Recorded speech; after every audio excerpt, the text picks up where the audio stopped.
de l'eau. Alors, on va essayer de répondre à ces questions. Donc, tous les ions H+, ont été consommés, mais il reste des ions OH-, donc le mélange est basique. Donc, est-ce que c'est le tube 1, 2 ou 3? On va réfléchir. On lit d'abord les trois propositions. Tous les ions OH- ont été consommés, mais il reste les ions H+, donc la solution est acide. Et tous les ions H+ et OH- ont été consommés, donc la solution est neutre. Alors, solution basique, ici, on revient. Solution basique, c'est supérieur à 7,6, c'était pour le tube numéro 1. Donc, ici, on sait que la solution est basique. Solution basique signifie que tous les ions H+ ont été consommés et il reste que les ions OH-. Ça veut dire que lorsqu'on a versé, donc à la base, on a des ions OH-, d'accord? On rajoute les ions H+ avec l'acide chlorhydrique, il se forme de l'eau. Et en fait, ce qui se passe, c'est que les ions H+ que l'on aura rajoutés ont été consommés par les quelques ions OH- pour former l'eau, mais il reste encore beaucoup d'ions OH-. C'est comme si, pour imager un petit peu, vous aviez, imaginons, 20 ions OH-. Ok?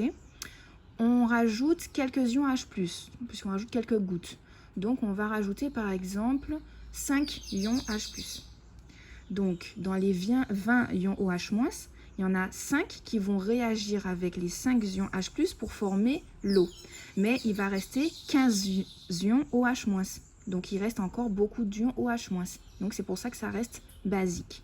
Et c'est ce qui se passe. Tous les ions H+ ont été consommés par tous les ions OH- qui étaient déjà présents. Et donc, il reste encore des ions OH-, donc le mélange est basique. Maintenant, tous les ions... Alors, la solution acide. La solution acide correspond, on a dit, ici, le pH est inférieur à 6, donc c'est acide au tube numéro 3. Donc, le tube numéro 3, ici, c'est la solution acide. Alors, la solution acide, qu'est-ce qui se passe? C'est que on avait les 20 ions OH-, mais cette fois-ci, on a rajouté beaucoup d'acide chlorhydrique. Et on a rajouté, par exemple, 25 ions acide chlorhydrique. Donc, 25 ions H+. Ce qui fait que tous les ions OH- ont été consommés. Et il reste encore 5 ions H+. Donc, il reste des ions H+. Et les ions H+, sont responsables de l'acidité. Donc, la solution sera acide. Et là, le tube numéro 2, c'est lorsque c'est à peu près neutre, c'est quand c'est vert. Donc, le pH, ici, le tube numéro 2 est entre 6 et 7,6. Donc là, on peut dire que tous les ions H+ et les ions OH- ont été donc consommés. Donc, la solution est neutre. C'est-à-dire qu'on avait 20 ions OH-, on a versé 20 ions H+. Donc, ils ont tous été consommés pour former l'eau. Et l'eau, c'est neutre. Donc, le pH est neutre. On est à 7. Voilà. Ensuite, de la correction sur le devoir maison sur le chapitre 6. Donc, sur la deuxième partie, il manquait une question. Faut-il utiliser une solution acide ou basique pour traiter un rejet industriel acide? Donc, on vous parle de la neutralisation des rejets acides dans un bassin. Les acides sont dangereux pour la santé et pour l'environnement. Certains déchets issus de la production industrielle en contiennent. Avant tout rejet dans la nature, des stations de traitement doivent rendre leur pH conforme. Donc, c'est-à-dire un pH qui se rapproche de 7. Donc, étant donné que l'on avait une solution acide, si on rajoute une base, on va se rapprocher d'une solution neutre. Donc, on va rajouter une solution basique pour traiter des rejets acides. Donc, on le voit dans le mélange. On avait une base, la soude. On rajoute de l'acide chlorhydrique et on voit qu'on se rapproche. Donc, on rajoute un tout petit peu, ça reste basique parce qu'à la base, c'était très basique. On rajoute encore un petit peu, c'est neutre. On rajoute encore un peu d'acide, par contre, ça commence à devenir acide. Donc, ça veut dire qu'il faut verser une certaine quantité ici, dans le bassin, de base pour que ça puisse être neutre. Mais il ne faut pas verser trop de base, sinon ça va devenir basique. Voilà, on passe à la dernière partie, la partie 3. Donc, comment interpréter la transformation chimique qui se produit entre un acide et un métal? Donc voici l'équation de la réaction entre le fer et l'acide chlorhydrique. Donc on a le métal fer qui réagit avec, donc le métal fer quand il est solide, il est noté Fe. Il va réagir avec l'acide chlorhydrique qui contient des ions H+ et des ions Cl-. Et les deux vont former, donc il y aura une transformation chimique qui va se produire pour former une molécule de dihydrogène, H2, qui est sous forme de gaz, plus du chlorure de fer 2, donc Fe2+, plus Cl-. Vous voyez que Cl- se retrouve au début et à la fin et n'a pas été modifié, donc c'est un ion spectateur. On ne va pas le mettre dans l'équation bilan. Ce qui nous fait qu'il reste toujours le fer qui réagit avec des ions H+, pour former du dihydrogène et des ions Fe2+. Donc là, on a le fer sous forme solide et les ions sous forme liquide. Alors, l'expérience. Donc, on a versé de l'acide chlorhydrique sur une poudre de fer, de métal fer. Donc, la poudre, je vous rappelle que c'est l'état solide, donc c'est bien le fer. Et on rajoute l'acide chlorhydrique, donc les ions H+. Il y a une effervescence que l'on va observer. Donc, l'effervescence, donc avec les bulles, ce sont des bulles de gaz. Et ce gaz, c'est du dihydrogène qui a été produit. Donc, justement, on va faire le test à la flamme. Et donc là, vous ne pouvez rien entendre puisqu'il s'agit d'une photo.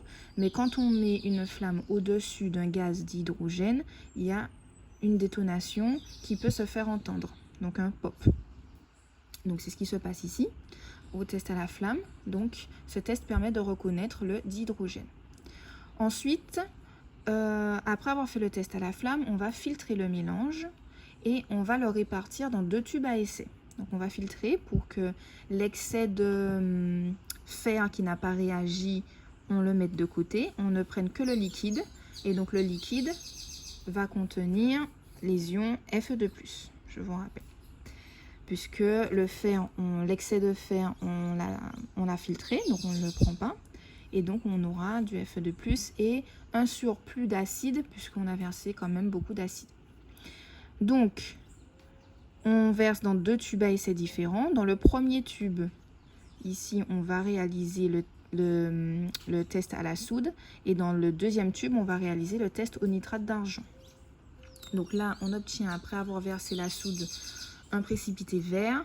Et après avoir versé le nitrate d'argent, un précipité blanc. Donc dans le chapitre précédent, on sait à quels ions ça correspond. Donc le test à la flamme permet de reconnaître les ions hydrogène H2. Le test à la soude, ici, permet de reconnaître les ions fer2 Fe2+. Et en effet, le précipité est vert. Et le test au nitrate d'argent permet de reconnaître les ions chlorure Cl-. Voilà.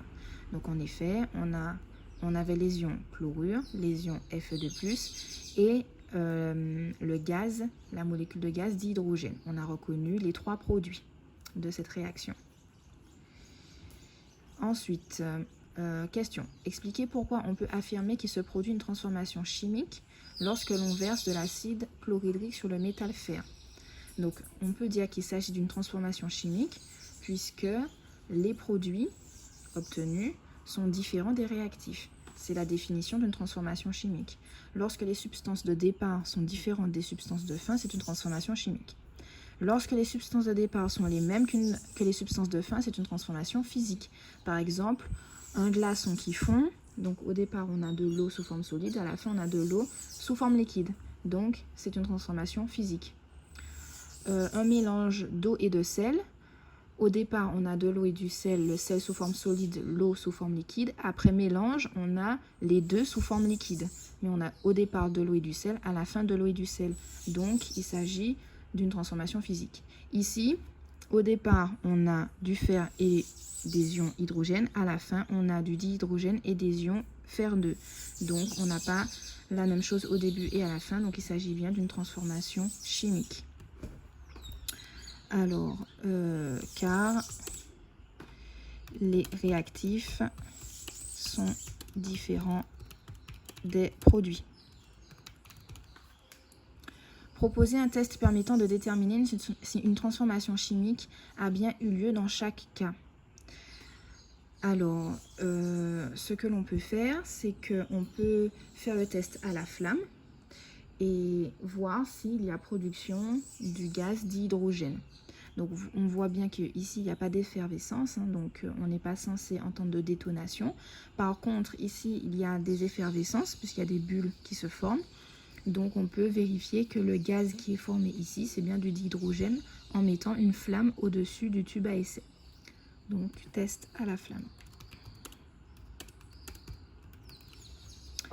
C'est fini.